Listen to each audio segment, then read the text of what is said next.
So one of the most important elements of your training program is to focus on building core strength. So it's really important that you have a stable base in your body so that the exercises you perform can be done correctly and with good stability and balance. So one of the first things we're going to do is do some exercises utilizing a resistance band.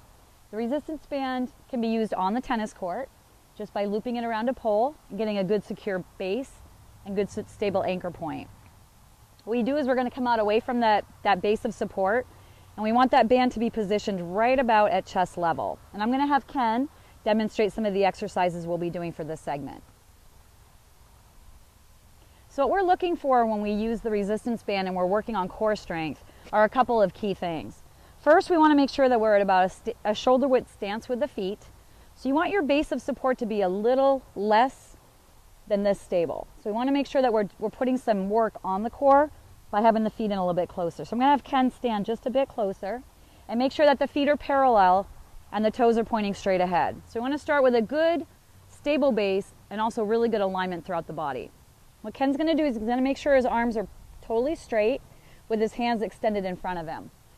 What you can't see is what he's doing with his shoulder blades, which is very important, and that is to make sure that the shoulder blades are drawn down the back so that the shoulders are depressed and not lifted up towards the ears. You want to make sure all of this is really relaxed through this area. What Ken's going to do is he's going to have his arms in front of him and start at a point where he feels some good tension in the band right there.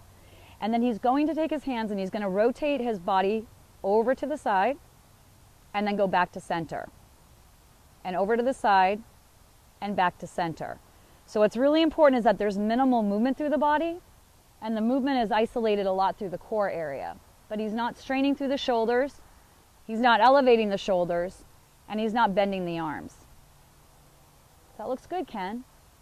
And this is the base. This would be a good foundational exercise to begin with the other rotational exercises we'll be showing you in a bit.